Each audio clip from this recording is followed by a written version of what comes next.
நான் வந்து ஒரு சினிமாவில் வந்து உயரமாக பார்க்கக்கூடிய ஒரு மனிதர். ஆம், ரொம்ப சீரியஸான ஒருத்தர். எனக்கு ரொம்ப பிடித்த படம். அப்புறம் அது போக நான் முதல்ல ஒரு போஸ்டர் வந்து நான் அண்ணாந்து பார்த்தது வந்து ஒரு நாயகன். அதில் ஒரு ஓரத்தில் நீங்கள் இருந்தீங்க. ஸோ எல்லாமே கனெக்டட் ஆக்சுவலி. அப்புறம் நான் வந்து என்னுடைய முதல் படத்தினுடைய எனக்கு ரிலீஸ் பண்ண முடியாமல் கஷ்டப்படும் போது நான் ஒரு வீடு தேடி வந்து சினிமாவில் யாருமே தெரியாமல் ஒரு வீட்டுக்குள்ள மொத்தமாக வந்து எனக்கு எதாவது ஹெல்ப் பண்ணுங்கன்னு சொன்னது வந்து உங்கள் வீடு தான்.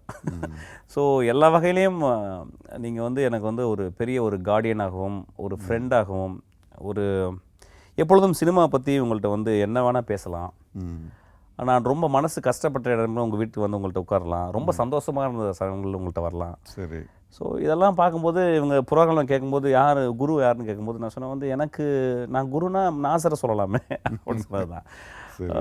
சார்ட் ஆஃப் எனக்கு நீங்கள் சொல்லிக் கொடுத்தனால நிறைய சொல்லிக் கொடுத்துக்கிட்டே இருக்கிறீங்க.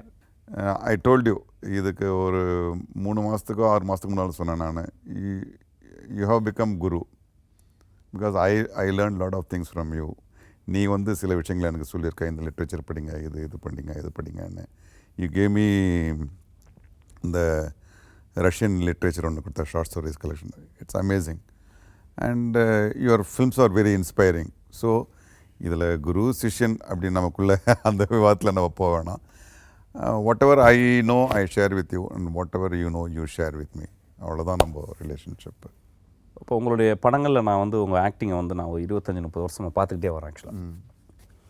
அது அப்படியே அதில் ஒரு பெரிய ஒரு கிராஃப் அப்படியே போய்கிட்டே இருக்குது ஆக்சுவலி.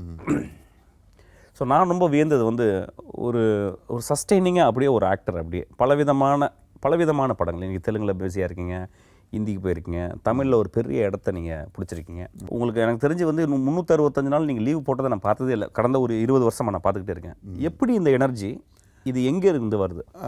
ஒரு விதத்தில் வந்து அது ரொம்ப களைப்பூட்டக்கூடியது. தொடர்ந்து ஆக்சுவலாக ரொம்ப உண்மையாக சொல்ல போனோம், இதை ஒரு தொழிலாக நினைக்கிறதா ஆர்ட்டாக நினைக்கிறதான்ற ஒரு கலையாக நினைக்கிறதான்ற ஒரு குழப்பம் வந்து எனக்கு என்னுடைய ஆரம்ப காலகட்டங்களில் இருந்துச்சு. ஏன்னா கலைன்றதை வந்து 24 மணி நேரமாக அப்படியே பண்ணிகிட்ருக்க முடியாது. அப்புறம் நடிப்பை வந்து கலையாக பிரயோகிக்கிறதுக்கு வந்து சில வசதிகள் தேவைப்படுது. வசதிகள்னால் கேரவன் அப்படிலாம் கிடையாது. டைம் அண்ட் ஸ்பேஸ் தேவைப்படுது. பட் அது தமிழ் சினிமாவுடைய இயங்குதலில் வந்து அது இல்லவே இல்லை. அப்புறம் வந்து ஒரு கலையை வந்து நடிப்பை வந்து கலையாக நீங்கள் பிரயோகிக்கணும், ஏகப்பட்ட கேள்விகள் வருது.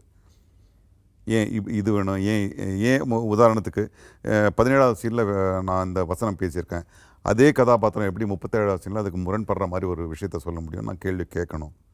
ஆனால் அதுக்கான ஸ்பேஸு அதுக்கான டைம் வந்து தமிழ் சினிமா கொடுக்கறது கிடையாது. ஸோ ஆரம்ப காலத்தில் நான் நினச்சேன், இது என் தொழில், எனக்காக நான் வாடகைக்கு எடுக்கப்படுகிறேன், எனக்கு பணம் கொடுக்கப்படுகிறது, அவர்கள் எதிர்பார்க்கின்ற விஷயத்தை சிறப்பான முறையில் நான் அவர்களுக்கு கொடுக்க வேண்டும். இதுதான் நான் தீர்மானம் பண்ணது. இது தீர்மானம் பண்ண பிறகு எனக்கு பல கேள்விகள் வருது. பல இது தப்பாச்சு, அதெல்லாம் நான் கேள்வி கேட்குறது கிடையாது. தே expect something, I try to give the best. அப்புறம் ஃபிசிக்கலாக நான் வந்து எனர்ஜெட்டிக்காக இருக்கிறதுக்கு காரணம் வந்து என்னுடைய எக்ஸசைஸு.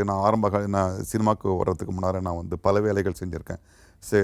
ஹோட்டலில் இருந்திருக்கிறேன், ஏர்ஃபோர்ஸில் இருந்திருக்கிறேன், செக்யூரிட்டி கார்டாக இருந்திருக்கிறேன்.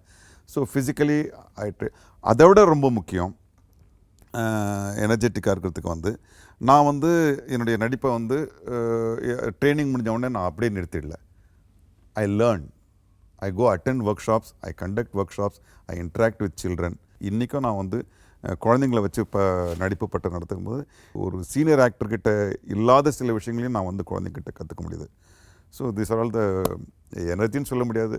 நம்மளை மாதிரி தான் வந்து இப்போ பார்டருக்கு போனீங்கன்னா மிலிட்ரிக்காரனும் அதே மாதிரி தான் பணியில் உட்காந்துருக்கான். Everybody has to do train பண்ணுறாங்க. ஆமாம், டெய்லி ஓடுறாங்க, எல்லாம் பண்ணிகிட்டு இருக்காங்க. ஆனால் நம்ம எழுந்து முடிச்சுட்டு ஆனால் இன்றைக்கி இருக்கிற actors they regularly go to gym.